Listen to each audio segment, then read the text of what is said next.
अस्सलाम वालेकुम रहमतुल्लाहि व बरकातुहू। आज मैं मौजूद हूँ इस्लामाबाद में जानी पहचानी शख्सियत, नामी गिरामी शख्सियत जिनको पूरा पाकिस्तान जानता है, जनाब मोहतरम अतीक रहमान सिद्दीकी साहब, जिन्होंने ILF के साथ होते हुए और इनफरादी तौर पे भी कौम के लिए, मुल्क के लिए और इस मुल्क के गरीब के लिए आवाज़ उठाई। खुशकिस्मती है मेरी, लेकिन मसला यह है कि टाइम बहुत मुख्तसर है। इनसे थोड़ा सा वक्त लेंगे और आपके साथ इनके ख्यालात शेयर करने की कोशिश करूंगा। अस्सलाम वालेकुम रहमतुल्लाह। वालेकुम सलाम। वक्त देने का बहुत शुक्रिया, आप बड़े मसरूफ हैं, फिर भी मुझे वक्त दिया। आपकी ज़रा नवाजी है कि आपने मुझे याद किया और आपने मुझे इस काबिल समझा कि आप मेरे पास आए और कानूनी मशावरत के लिए इंशाअल्लाह जो पाकिस्तान के लिए बहैसियत पाकिस्तानी या लीगल एक्सपर्ट्स या पॉलिटिकल साइंटिस्ट में अपना किरदार अदा करता आया हूँ या कर सकता हूँ, इंशाअल्लाह करता रहूँगा। जी, क्या आज के हवाले से, आज का जो इलेक्शन के हवाले से ये जो हालात हैं पाकिस्तान में, थोड़ा सा कौम को बताएं, क्या कहना चाहते हैं? सबसे पहले मैं पाकिस्तान तहरीक इंसाफ के तमाम वर्कर्स को मुबारकबाद देना चाहता हूँ कि आज पाकिस्तान तहरीक इंसाफ के इंट्रा पार्टी इलेक्शंस हुए, जो कि मैं बैकग्राउंड भी बताना चाहता हूँ, जिसमें बैरिस्टर गौहर अली साहब जो हैं चेयरमैन पाकिस्तान तहरीक इंसाफ इलेक्ट हुए। इसके अलावा यास्मीन राशिद साहिबा पंजाब की सदर और KPK की अमीन साहब और हलीम आदिल शेख साहब जो हैं वो सिंध के हुए।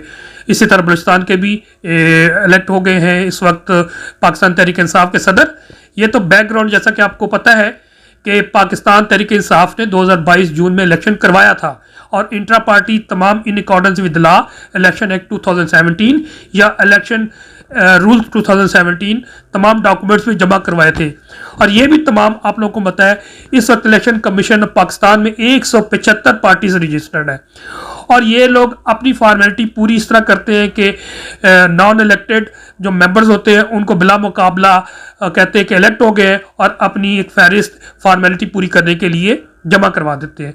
जबकि तहरीक इंसाफ ने 2015 में भी अपने इलेक्शन करवाए, इसके अलावा 2022 में भी इलेक्शन करवाए, लेकिन क्योंकि मकसद पाकिस्तान तहरीक इंसाफ को बैन करना था या जो बल्ले का निशान है इलेक्शन 28 फरवरी में उसको छीनना था, इसलिए इलेक्शन कमीशन ऑफ पाकिस्तान ने बहैसियत B टीम, C टीम, जो गैर जमहूरी ताकतें पाकिस्तान में इस वक्त घनाना खेल खेल रही हैं, जिसमें उसको अदलिया को भी इस्तेमाल कर रहे हैं, इलेक्शन कमीशन को भी, और तमाम हुकूमत को जो इस वक्त पाकिस्तान में गैर आइनी और गैर कानूनी है उनको इस्तेमाल करते हुए आ रहे हैं। तो जबकि फैसला करना था सितंबर में, 2.5 महीने फैसला नहीं किया और फिर 2.5 महीने बाद फैसला उस वक्त किया जब इलेक्शन का टाइम वक्त करीब आ गया। मुख्तसर के 20 दिनों में उन्होंने कहा जनाब आप इलेक्शन करवाए, वरना अंडर सेक्शन 215 इलेक्शन एक्ट हम आप पर बैन लगा देंगे, और फिर इस तरह इलेक्शन में नहीं जा सकते थे। तो इमरान खान साहब का बहुत साहिब और वाइस फैसला था, उन्होंने फौरी तौर पर कहा कि ठीक है, क्योंकि ये गैर कानूनी फैसला है, आप ज़रूर अपील में जाएं, लेकिन इसके साथ साथ आप दोबारा से इंट्रा पार्टी इलेक्शन करवा दें। तो अल्हम्दुलिल्लाह ये मंजिल भी पाकिस्तान तहरीक इंसाफ ने बेहसन खूबी तय कर ली है और आज इलेक्शन हो गए और उम्मीद है कि सोमवार मंगल बुध को ये विदिन 7 डेज कानून के मुताबिक इलेक्शन कमीशन ऑफ पाकिस्तान में जमा करवा दें। सिद्दीकी साहब, आप मुझे ये बताएं कि क्या ये इलेक्शन सिर्फ और सिर्फ पाकिस्तान तहरीक इंसाफ के लिए था या जो और पार्टी हैं उनके लिए भी था, और होना क्या चाहिए था? मैं आपसे पहले अर्ज कर चुका हूँ, तो हर पार्टी 5 उनके जो मैनिफेस्टो होता है, आइन होता है, उसके मुताबिक इलेक्शन करवाना होता है विद इन 5 ईयर्स एक वक्त, लेकिन ये करवाते नहीं हैं और इस तरह जमा करवा देते हैं। और पाकिस्तान तहरीक इंसाफ वाहिद जमात है, सबको पता मालूम है कि 2015 में बहुत बड़ा इलेक्शन हुआ था इंट्रा पार्टी और फिर 2022 में, लेकिन बाकी पार्टीज नहीं करवाती। लेकिन मकसद ये है कि पाकिस्तान तहरीक इंसाफ इमरान खान को फिक्स करना और -1 का जो फार्मूला उनके जहन में सबको मालूम है कि 1.5-2 साल से ये बात चल रही है, वो पूरा करना। लेकिन एक -1 वो जो करना चाहते हैं कर भी ले, कानूनी तौर पे इस वक्त इमरान खान साहब चेयरमैन पाकिस्तान तहरीक इंसाफ नहीं है, लेकिन अगर आप डिफेक्टो देखेंगे, अमली तौर पे पाकिस्तान तहरीक इंसाफ के चेयरमैन इमरान खान थे, हैं और रहेंगे। और इंशाअल्लाह वो जो माइनस करने का ख्वाब देख रहे हैं, कौम ने इन सब को एक एक करके माइनस किया है। एक शख्स अकेला जो चला था वो फिर पहले पढ़ा लिखा तबका, मिडिल क्लास तबका, फिर यूथ, जवान। मैं समझता हूँ अब यूथ तक ये बात रही नहीं है। लोग कहते हैं कि यकीनी तौर पे हमारी यूथ स्ट्रेंथ है, क्योंकि पाकिस्तान में इस वक्त more than 60% they are youth, और यूथ पाकिस्तान तहरीक इंसाफ के साथ खड़ी है। लेकिन मैं बिल्कुल भी बाकी दूसरा तबका, फॉर एग्जांपल बूढ़ों को, बच्चों को भी मैं समझता हूं कि उसको ओवर रूल नहीं करता। वो भी पाकिस्तान तहरीक इंसाफ के साथ है, खवातीन भी, और farmers, labours, her start of the society, doctors, engineer, सब पाकिस्तान तहरीक इंसाफ के साथ खड़ी है। वजह यह है कि इन सब को मालूम हो चुका है, जो अवेयरनेस का लेवल है इस लेवल पे आ चुका है। इमरान खान साहब ने जो 26-27 साल एक तरबियत साजी की है इस कौम की, उन सब को मालूम हो गया।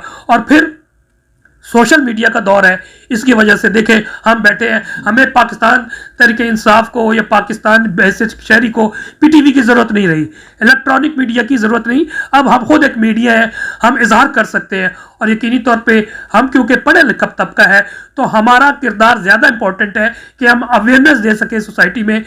दामे दरमे सखने, हर बंदे की अपनी कैपेसिटी है, तो इंशाल्लाह हम अपना करते रहेंगे। और उन्होंने जो माइनस का ख्वाब देखा है, इन सब को अवाम ने माइनस कर दिया है।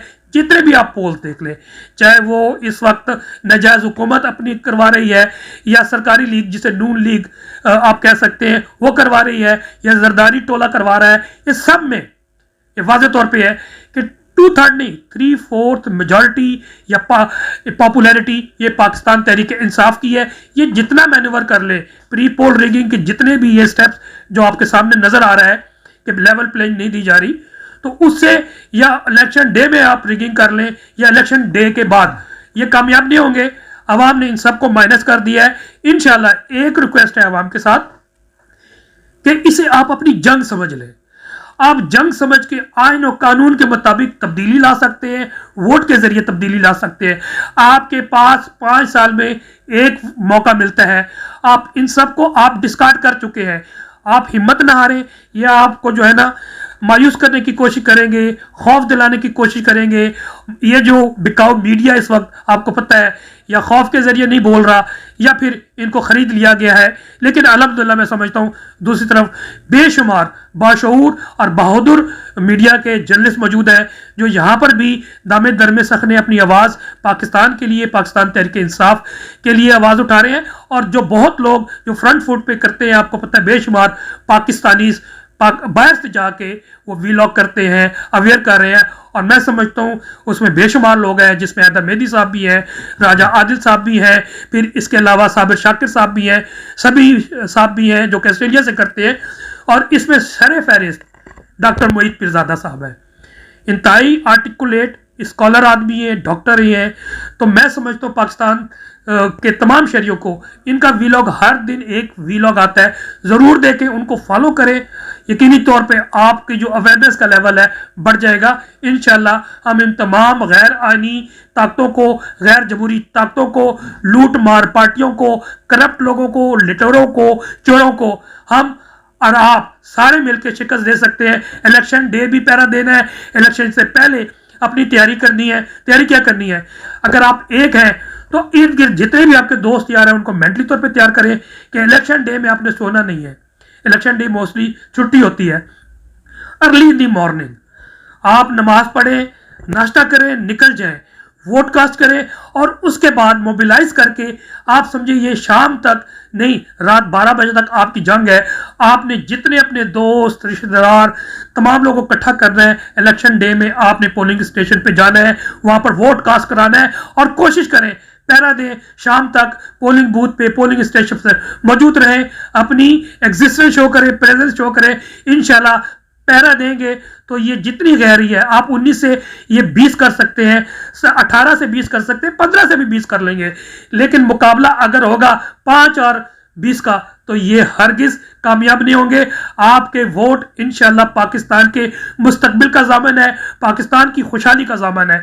तो अपना आइनी किरदार अदा करें, अपना इखलाकी किरदार अदा करते हुए वोट कास्ट करें और पाकिस्तान तहरीक इंसाफ को जिताएं, ताकि ये जितना भी फस्ताई निज़ाम तकरीबन 20 माह से चल रहा है इसका खात्मा हो सके, और इसको अनडू करके इंशाल्लाह हम एक खुशहाल मदीना की रियासत की तर्ज पे हम एक वेलफेयर स्टेट बना सके।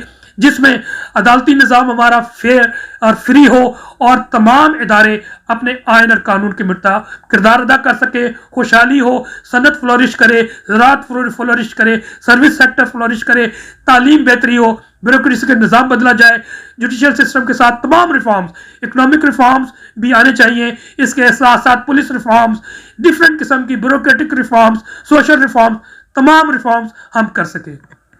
वक्त देने का शुक्रिया जी। आखिर में मैं रसूलुल्लाह सल्लल्लाहु अलैहि वसल्लम की उम्मत को और इस मुल्क में रहने वाले जितने भी लोग हैं, सिख बरादरी, हिंदू बरादरी, मसीही बरादरी वगैरह वगैरह वगैरह, सबको मैं ये कहता हूँ कि जनाब रसूलुल्लाह सल्लल्लाहु अलैहि वसल्लम के पोतों का नाम दबाने के लिए जिस यजीद ने कोशिश की थी, तो आज उस यजीद का नाम न रहा और रसूलुल्लाह सल्लल्लाहु अलैहि वसल्लम के हुसैन का नाम रहा, और ये क़यामत तक जिंदा रहेगा। मैं इस इंसाफ की कुर्सियों पर बैठे हुए लोगों को कहना चाहता हूं कि याद रखो, तुम्हारे पास दो रास्ते हैं, किस रास्ते से जाना है ये रास्ता अब आप सेलेक्ट करें कि आपने यजीदियत की तरफ जाना है या हुसैनियत की तरफ जाना है। आखिर में भी ये कहूंगा, रब करीम मेरे वतन के जर्रे जर्रे और छप्पे छप्पे की हिफाजत फरमा। आपका बहुत सा ख्याल है कि मुझे दुआ में याद रखिए जी। अस्सलाम वालेकुम रहमतुल्लाहि व बरकातुहू।